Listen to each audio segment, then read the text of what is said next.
Boa tarde, pessoal. Hoje nós vamos realizar a resolução de alguns exercícios da aula anterior de água e sais minerais. Meu nome é Patrícia e esse ano nós vamos trabalhar o conteúdo de Biologia A. Então, nós vamos iniciar com um exercício que já está na apostila, que ele já está resolvido e comentado só para ressaltar ele mesmo. Discutir um pouquinho mais como ele está descrito. Então, o enunciado diz assim: o citoplasma celular é composto por organelas dispersas numa solução aquosa denominada citosol. A água, portanto, tem um papel fundamental na célula. Das funções que a água desempenha no citosol, qual não está correta? O enunciado diz. Letra A. Participa do equilíbrio osmótico? Letra B. Catalisa reações químicas? Letra C. Atua como solvente universal? Letra D. Participa de reações de hidrólise? Letra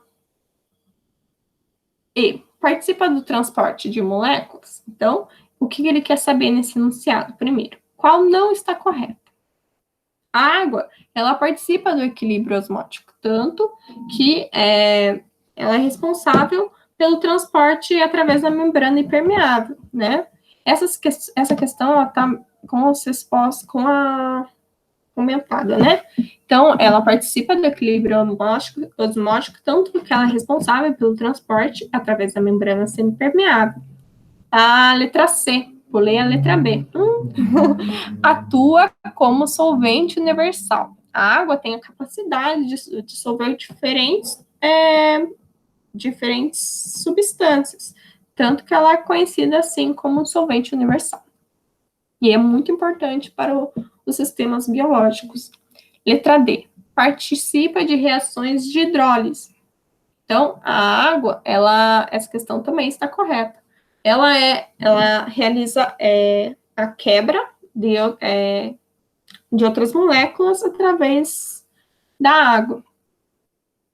Participa do transporte de moléculas. A água ela é responsável pelo transporte de substâncias através de várias formas de transporte que serão discutidas mais para frente. Então, a letra a qual deveria ser marcada nessa questão é catalisa reações químicas. Essa questão está incorreta porque essa função de catalisar, quem é responsável são as enzimas. A água, embora ela participe de outras reações, ela não é responsável pela catálise das reações mesmo. Certo? Então, também tem a primeira questão, agora mesmo dos exercícios que estão na apostila. A primeira questão é a seguinte: a água, ela descreve assim: a água é um dos componentes mais importantes das células. A tabela a seguir mostra como a quantidade de água varia em seres humanos, dependendo do tipo de célula. Em média, a água corresponde a 70% da composição química de um indivíduo normal. Então, e abaixo desse enunciado tem uma tabelinha. Na tabela tem diferentes tipos de célula e a quantidade de águas presentes nela. Então, ele diz assim: tecido nervoso tem a substância cinzenta, que apresenta 86% de água em sua composição. O tecido nervoso, que apresenta 70% de água em sua composição. A medular, 75%. Tecido conjuntivo 60%, tecido adiposo 15%, hemácia 66%, ossos 20%, e assim por diante. Aí no enunciado ele continua: durante uma biópsia foi isolada uma amostra de tecido para análise em laboratório. Esse tecido, enquanto intacto, ele apresentava 200 miligramas. Então, essa é a informação que já dá para anotar. Após a secagem em estufa, quando se retirou toda a água do tecido, a amostra passou a pesar 80 miligramas. Baseado na tabela, pode-se afirmar que essa amostra é de qual tecido? Com base na tabela. Letra A, tecido nervoso, substância cinzenta. Letra B, tecido nervoso, substância branca. Letra C, hemácias. Letra D, tecido conjuntivo. Letra E, tecido adiposo. Então, assim, aí aqui a gente vai fazer uma regra de 3. A gente vai anotar o peso inicial de 200 miligramas, que corresponde a 100% do peso do tecido.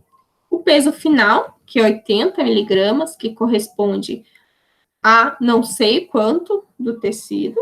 Então, essa é a questão que nós vamos descobrir. Quanto de tecido está presente? Não quanto de água, quanto de tecido é o X, né? Então, fazendo a regra de 3, o resultado dá 40%. Certo? A resposta é a seguinte: o tecido apresenta 40%. 100% menos 40%, 60%. Então, esse tecido apresenta 60% de água. Voltando lá para a tabelinha, olhando qual tecido que é. Tecido conjuntivo. Essa flechinha já tinha falado o resultado antes. Número 2, questão 2, então. A água apresenta inúmeras propriedades que são fundamentais para os seres vivos. Qual, dentre as características a seguir relacionadas, é a propriedade da água uma propriedade da água de importância fundamental para os sistemas biológicos? Ou seja, qual que é a fundamental para o funcionamento do corpo humano? Letra A. Possui um baixo calor específico, pois sua temperatura varia com muita facilidade? Letra B. Suas moléculas são formadas por hidrogênio de disposição linear. Letra C. Seu ponto de ebulição é entre 0 e 100 graus. Letra D. É um solvente limitado, pois não é capaz de se misturar com muitas substâncias. Letra E. Possui alta capacidade térmica e é solvente de muitas substâncias. Então, a letra A já começa o que nós podemos ver de errado. A água não possui um baixo calor específico, muito pelo contrário, ela apresenta um alto calor específico. O que é o calor específico? É a quantidade de calor necessário para aumentar a temperatura em 1 grau. Então, para alterar a temperatura da água, precisa de muito calor. O calor específico da água é 1. Comparado com outras substâncias, esse calor é muito alto. Tanto que demora para a água ferver, para a temperatura do mar mesmo mudar, só no fim do dia ela fica quentinha. Então, é isso. Letra B. Opa, já falei. A disposição, a água, a fórmula da água, né? As moléculas da água são compostas por 2 hidrogênios e 1 oxigênio com essa conformação. Então, essa é a B, já não está certa. A letra C. O seu ponto de ebulição está entre 0 e 100 graus. O ponto de ebulição da água é 100 graus. É um solvente limitado. É 100 graus, não está entre 0 e 100 graus. Letra D, é um solvente limitado. Aí a gente já para, porque a água é um solvente universal. Então, ela é capaz, sim, de se misturar a muitas substâncias. E letra E, que seria a opção correta, possui uma alta capacidade térmica e é solvente de muitas substâncias. Então, a questão 3, da UFMG. Durante uma competição esportiva, observa-se uma intensa sudorese nos atletas, que tem como principal função. Então, aqui essa questão, a principal é saber o quê? Qual é a função da sudorese numa atividade intensa em atletas? Então, a sudorese é uma resposta para manter o corpo em homeostase. A sudorese é uma termorregulação. Então, a função da sudorese é manter a temperatura corporal. E essa é a função dela. A termorregulação. A água é responsável pela termorregulação, certo? Então, a resposta é D. Não tem a ver com a excreção renal, o controle da pressão arterial e eliminar os resíduos metabólicos também não. É manter a temperatura mesmo, certo? Pela homeostase. Aí aqui nós temos a questão 4, que diz assim, que é lá da Universidade Federal de Pernambuco. Então, os seres vivos apresentam em sua composição tanto substâncias orgânicas quanto substâncias inorgânicas. Tomando como referencial a distribuição ilustrada na figura abaixo, para a bactéria Escherichia coli, assinale a alternativa que inclui as frações representativas de água, proteínas, sais e sais minerais, nesta ordem. Então, olhando nessa figura, tem uma muito parecida na primeira página da apostila. Tanto que e aqui olhando geral, qual que é o principal componente dos seres vivos? A água. Então, o 1, nós já sabemos que é a água, então a gente já pode colocar na nossa sequência. A sequência começa com 1, porque é o principal. Aqui, proteínas. As proteínas, elas são o segundo que apresenta maior composição.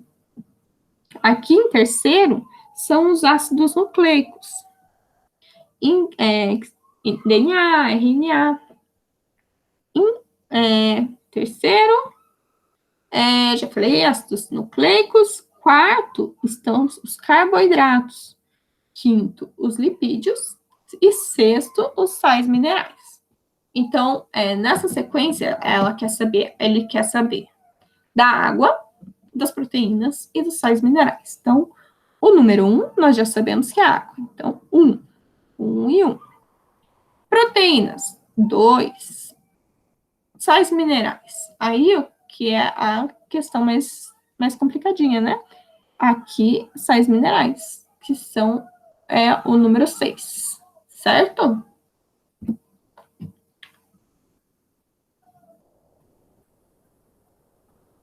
Aqui tá a questão, então. Os seres, que diz assim, o enunciado. Os seres vivos necessitam de diversos tipos de sais minerais para o funcionamento eficaz das células. Na espécie humana, por exemplo, os íons de cálcio, dentre outras funções, participam da. Então, o que ele quer saber? Quais são as funções dos íons cálcios nos seres vivos, certo? O cálcio, então, entre as opções nós temos coagulação do sangue. Opa! Já dei a resposta. Coagulação do sangue. O cálcio participa, sim, do processo de coagulação do sangue. Ele participa da cascata, né, de coagulação do sangue.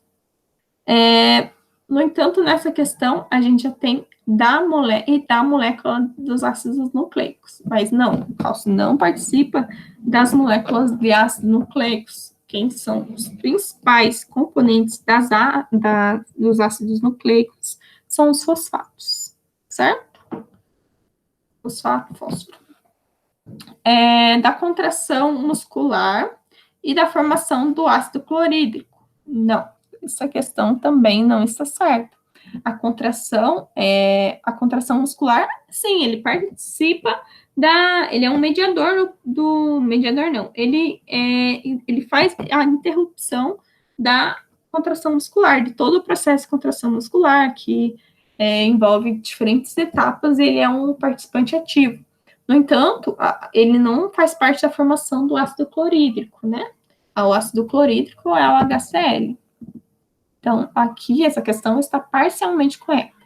Ele participa da forma da hemoglobina e da constituição dos hormônios da tireoide. Essa questão já está completamente errada. Ele não participa da formação da hemoglobina. Quem participa dessa formação é o ferro. A constituição dos hormônios da tireoide também não é o cálcio que faz parte, sim o iodo. Então, a questão D, que seria já coagulação do sangue e contração muscular. Então, com base nas outras questões, nós já respondemos sim a questão que seria marcada correta nessa opção, seria essa mesmo. A letra D. Mas vamos continuar, que tem a letra E, né? Então, a composição do osso e da fórmula da hemoglobina. Do osso, sim, o cálcio participa da composição óssea, ele faz a manutenção, ele participa da manutenção dos ossos, da construção muscular, e da fórmula da hemoglobina, certo? Da fórmula da hemoglobina, não. Então, aqui, eu achei que não ia dar tempo. Não ia dar 30 minutos. Não sei porque eu achei que não ia dar tempo. Então, uma etapa de adaptação, a gente vai fazendo conforme vai se adaptando.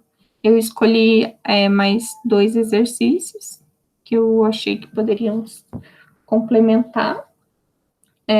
Um exercício da parte dos exercícios complementares. Talvez das próximas eu vou tentar trazer mais, então, certo? Então, a questão 8 é da PUC de Minas Gerais. Ela diz assim: os sais minerais são importantes constituintes esqueléticos do nosso corpo, ou podem ocorrer como íons intra e extracelulares, que podem atuar em diversos processos fisiológicos. Algumas importantes funções dos íons são a formação e manutenção de ossos e dentes, processos de transmissão de impulsos nervosos, regulação da contração muscular e manutenção do equilíbrio hídrico. Entre as funções citadas, assinale o sal mineral, que não participa diretamente de nenhuma dessas funções. Letra A, fósforo. Letra B, cálcio. Letra C, potássio. Letra D, ferro. Letra E, sódio.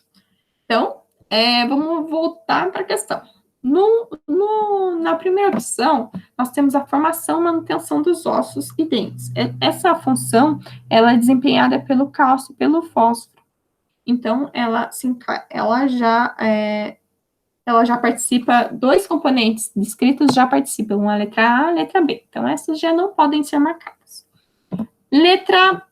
Número 2, processo de transmissão de impulsos nervosos. Que seria por sódio e potássio. Esses também não podem ser marcados. Então, a letra C e E não são. O número 3, que é o de cálcio, né? Não pode ser marcado a B, reafirmando isso. E o 4, manutenção do equilíbrio hídrico. O equilíbrio hídrico é por sódio e potássio. Então, só resta a letra D, que é o ferro. O ferro, ele participa, ele é um componente da hemoglobina. Então, ele pode ser marcado aqui na letra D, certo? Vamos, então, para a última questão, que o Rio Grande do Norte. Elementos que fazem parte da constituição das moléculas de ATP, clorofila, hemoglobina são. Quase respondi. Então, o ATP. O ATP é formado por qual aqui tem fósforo? Começa pela que tem fósforo. Fosfato, fósforo. Adenosina trifosfato. Clorofila. A clorofila, ela apresenta o magnésio em sua composição. E a hemoglobina, ou já foi falado anteriormente, né? Ela é composta ela tem em sua composição o ferro, que é bem importante no desempenho e funcionamento da hemoglobina, certo? Então, a resposta correta é a letra C. Então, pessoal, eu agradeço muito a participação de vocês. Na próxima aula, fico de trazer mais exercícios. Eu achei que ia demorar um pouquinho mais, mas que bom que a gente tem mais tempo e dá para resolver mais coisas, então. Então, fica o recado, fiquem em casa e tenham todo o cuidado para ficar bem, certo? Obrigada!